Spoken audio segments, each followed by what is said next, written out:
Hey, how you doing? So I'm a little nervous about this tutorial. This is a little unconventional, admittedly, and it's kind of weird. Maybe a lot of people won't watch this. I don't know. But for me, this is how I've been able to get the most out of Autograph, is just understanding the way that it thinks. So this is not going to be like a typical tutorial, like here's how to do this thing where you push this button and this happens.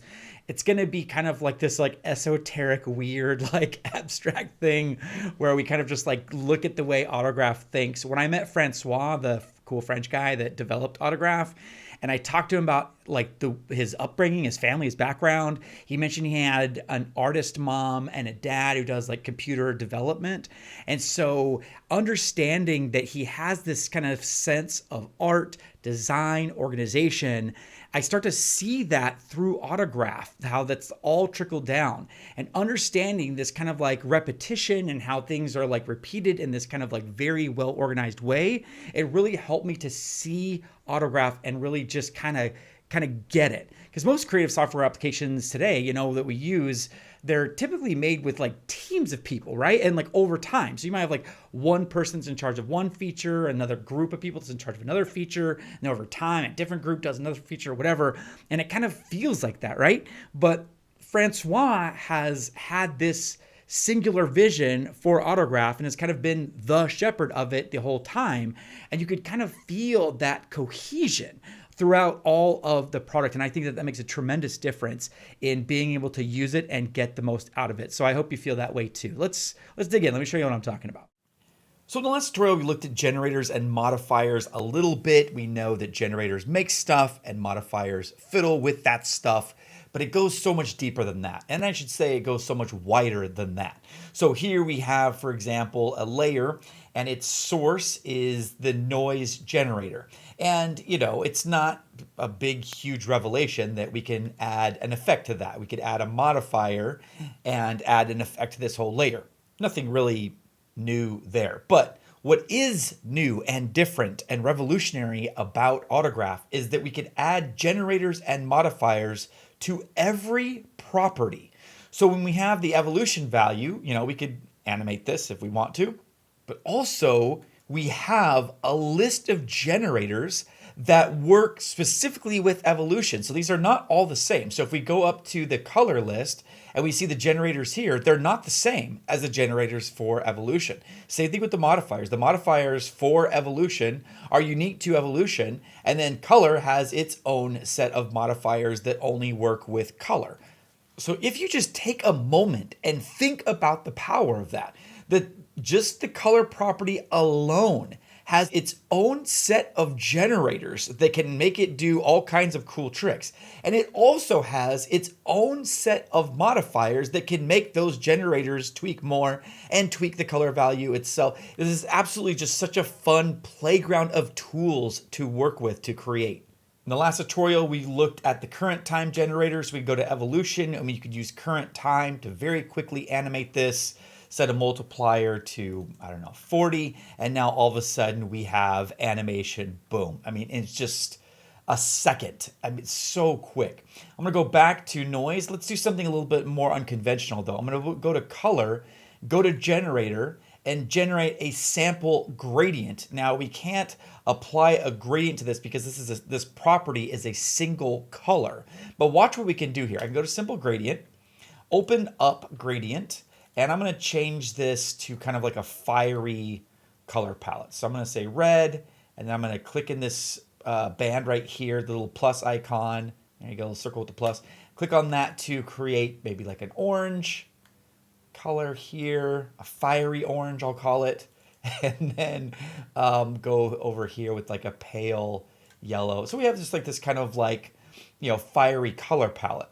Well, this value here, it determines where in the gradient this is going to be placed for the color. So a value of 0 is going to be this end of the spectrum. A value of 1 is going to be the opposite end of the spectrum. And then I can, adjust this like so. And then on this value parameter, I can place another generator or another modifier to get this to automatically adjust and tweak as I see fit. So you see we have so much power, so much control. We can keep digging deeper and deeper and deeper and using these automatic generators and modifiers to do stuff for us to automate our work. And this is not just about math, and that's why I use this color thing specifically as an example. Even for text, there's text-specific generators and modifiers, as we'll see.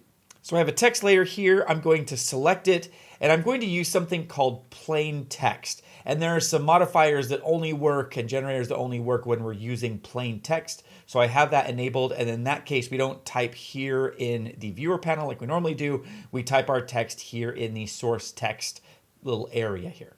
And like I said, all these generators and modifiers are specific for that particular property. So if I go to generators, these are all generators that work with this source text. I'm actually going to go to the modifiers here, and I'm going to go to change case. And what this does is gives me kind of like a selector that allows me to change the case. I could have it be uppercase or lowercase. And then I can do this thing where I animate the %, and I could have this go to all caps like this, kind of like selecting, go to all caps. Pretty cool. I'm just going to take that to 100. Actually, I'm just going to delete change case. I don't want to change the case. But here's another cool trick we can do. I'm going to go ahead and press, go back to my timeline panel, press Shift Q to get this quick access pop-up menu. I'm going to create a constant, which again is just a flat area of color. I'm going to change the color, clicking on this little white circle here, my little color swatch. I'm going to go ahead and go to kind of like a deep maroon. Yeah, that works. And I'm going to go ahead and click outside of this to accept it, maybe a little darker. Now, output format by default here on the constant generator, as with many generators, is by default set to unbounded. So if I uncheck clip to format here, you can see that it goes out infinitely. And most of the time that's probably what we want, but I'm going to change the output format to something else. I could use a format preset, which allows me if I want to, make an HD one, or if I want to do a VHD or, square, whatever it is. I could use one of these presets. That's what format presets does. And then I can change it to composition format, which basically makes it the size of the composition and only the composition. But what I want to do is choose custom format. This allows me to get the dimensions of this box from the format. So I have left, bottom, right, and top. So if I adjust this, you can see that I can adjust the size of this accordingly, type in values, whatever I want to do. But when this is set to custom format, then I could go over here to the format area, and then I can add a generator. Specifically, I want to add the layer rect generator. So I'm going to add layer rect, and what this does is that this makes a rectangle out of the constant layer that is the same size as another layer, either a layer below or a layer above, or a layer reference, these other options as well. But what I'm going to do is I'm going to drag constant below, and then instantly I'm going to get like a warning saying, hey, this isn't working because I told it to use the layer below, and now there's no layers below. So I'm going to open this up in the selection overview, get back to my layer rect, and I'm going to change the layer source to layer above. And then it's going to use the text here. And if I go back to, let me zoom in a little bit, it's a little bit clearer there. And if I go back into this and I say, oh, actually, I want this to be learning autograph, you see that this constant automatically updates. So again, powerful generators, but we want to fiddle with this. I don't want that to be right along the edges there. So I want to add a little bit of a border. So then here on format, I have this layer rect generator, which is generating the format. And when you have something that's controlling a layer, you'll get a blue background here. And then the values that you see are the current values. But if you mouse over it, you can see what the original values were if there wasn't something controlling it. See that? There we go. So again, blue background indicates that it's a faint blue background, but it indicates that this property is being controlled by something else. So I want to go actually and modify this a little bit. So I'm going to add a math modifier, and I do want to add. And what I want to do is add values to the X, Y, Z, W dimensions, which is basically the left, bottom, top, and right. And I'm not sure if I got the order of that correctly. But as I go to the value, I'm going to add -50 to the X dimension, see that? And basically it added 50 pixels here. I'm going to add negative 50. That's for the bottom. That's going to give me a 50 pixel buffer down at the bottom. And then we could add 50 and then tab over and then 50. So now we have a buffer. And as we adjust this, maybe we'll take it back to Autograph. And then is fun. So we have this 50 pixel border around the edges, all brought to you by the power of a generator and a modifier. Now, let me show you another visual example that you might not expect for these kind of generators and modifiers to come in handy. I have an empty timeline here, and what I'm going to do is click this pen icon, which is the shape tool. And once you select this, then you get access to all of these tools. And 2 down from here, we see like a square, a solid square. And I'm going to hold that down and get this little pop-up menu, and I'm going to choose Create Polygon. And that basically gives us a Create Polygon tool. So if I click this and drag, we will be creating a polygon. So I'm going to click and drag to select my polygon, and then maybe I might want to change the rotation like a little bit. And you know, that might not be perfect, but it's fine. It's good enough for what we're trying to do here. And actually what I want to do is go to the generators for rotation and use an oscillate generator. Oscillate swings back and forth between different values. So as I play this, well, we have some kind of like jittery motion, and we want this to be bigger. So we're going to go to amplitude, and let's say 30, and that makes it go 30 in each direction. So now you see automatically we have this oscillating rotation. So it's going 30 degrees in one direction and then bouncing back and forth in 30 degrees the other direction. And maybe that's a little bit too fast. So I might want to take the frequency down to like 0.7. And so now we have something a little bit smoother. That's a little bit too slow, maybe 0.85. And then that reduces the frequency. And so we have this kind of like nice oscillating thing. Now, again, we have the generate and modify areas here. And once we have a generator, then this fills with the icon for that generator, and it goes away from being this kind of like empty plug thing to having a blue outline around it with an icon there, letting us know that there is a generator here on this polygon. And I want to modify that. Let's tweak this even more. So I can go to this little beaker here and add a modifier. In this case, let's say I'll add a swirl modifier. And even without changing anything to that, we have this pretty interesting animation. And actually, maybe I want to speed that up, back up a little bit. So I'm going to go to my polygon here and actually open up, well, actually transform, oscillate, and then let's take this back up to 1. And so now we have this very quick rendering, interesting visual thing. And again, it was like 2 steps. We added a oscillate generator and a swirl modifier, and now we have this really interesting little animation. And we could go into swirl, we could increase the angle, we could adjust the center of that, and again, now we have this like very interesting animation. And there's a lot we can do to play with this further, but I just want to show you what is possible and get your kind of brain thinking about these generators and modifiers in a more potent way, because again, it's not just per layer. We have all of these generators and modifiers per parameter.